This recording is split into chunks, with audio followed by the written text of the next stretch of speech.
नागरिकांनी घाबरून जाऊ नये, एक हाक दिल्यास तात्काळ पोलीस तुमच्या मदतीला धावून येतील अशी ग्वाही वळसंग पोलीस ठाण्याचे सहाय्यक पोलीस निरीक्षक अनिल सनगले यांनी दिली आहे। नागरिकांनी मुळीच घाबरून जाऊ नये, आपण जेव्हाही हाक द्याल अवघ्या काही क्षणात तुमच्या मदतीला पोलीस धावून येतील अशी ग्वाही वळसंग पोलीस ठाण्याचे सहाय्यक पोलीस निरीक्षक अनिल सनगल्ले यांनी होडगी ग्रामस्थांच्या बैठकीदरम्यान दिली। दरम्यान गेल्या महिनाभरापासून किरकोळ चोरीचे प्रकरण वगळता अफवांमुळे नागरिकांमध्ये चोरांबाबत भीतीचं वातावरण तयार झालं होतं। या पार्श्वभूमीवर वळसंग पोलीस ठाण्याचे सहाय्यक पोलीस निरीक्षक सनगल्ले यांनी होडगी ग्रामपंचायत कार्यालयात नागरिकांशी संवाद साधून नागरिकांच्या अडीअडचणी जाणून घेतल्या। आपल्या सुरक्षेसाठीच पोलीस आहेत। पोलिसांची संख्या जरी कमी असली तरी मोठ्या गावांमध्ये रात्र गस्तीसाठी पोलिसांची व्यवस्था करण्यात आली आहे।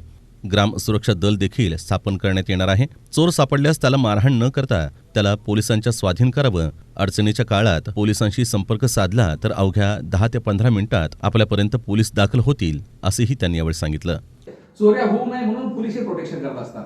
आम्ही वळसंग सारख्या एका म्हणजे आता ग्रामीण भागातलं हे पोलीस स्टेशन आपलं 3 पोलीस गाड्या मागवण्यात आल्या। 3 पोलीस गाड्या, माझी एक गाडी ही एक घरकुलमध्ये गाडी ठेवतो आणि तिसरी गाडी रात्री तुमच्या होडगीसाठी मागून घेते। खास होडगीमध्ये रात्री कंटिन्यू गाडी फिरते, एकच गाडी नाही फिरत, ही गाडी फिरते आणि होडगीची दुसरी गाडी फिरते। 2 गाड्या होडगीमध्ये वाढवल्या।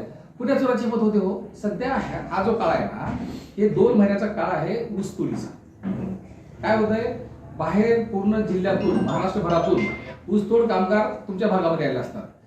आपल्या भागामध्ये सिद्धेश्वर कारखाना आहे, जयहिंद कारखाना आहे, ते गोकुळ शुगर आहे आणि काही दुसऱ्या कारखान्यात सुद्धा इथून माल जातो।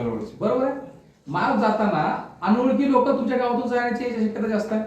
तुमच्या गावामध्ये 3 सिमेंट कारखाने एनटीपीसी आहे, त्यांच्याकडे येणाऱ्या लोकांची वाहतूक जास्त असणार आहे।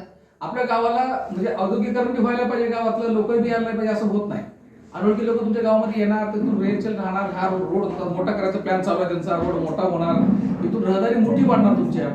मग ज्यावेळेस ह्या सगळ्या गोष्टी होतील त्यावेळेस लोकांची वर्दळ होणार आहे आणि वर्दळीच्या वेळेस मग अनोळखी लोकांना तुम्ही चोर समजून मग ते जसं पालघरला प्रकरण झालं असा काय प्रकार तुमच्या गावच्या लोकांकडून व्हायची शक्यता नाकारता येत नाही। या बैठकीत उपसरपंच मल्लिकार्जुन पटणे, होडगे पोलीस दूर क्षेत्रचे अंमलदार राजशेखर निंबाळे, पोलीस पाटील रेणुका इंगळे, ग्रामपंचायत सदस्य काशीनाथ गंगदे, संजय जाधव, इंद्रजित लांडगे याचबरोबर गावातील प्रतिष्ठित नागरिक ग्रामस्थ बहुसंख्येनं उपस्थित होते।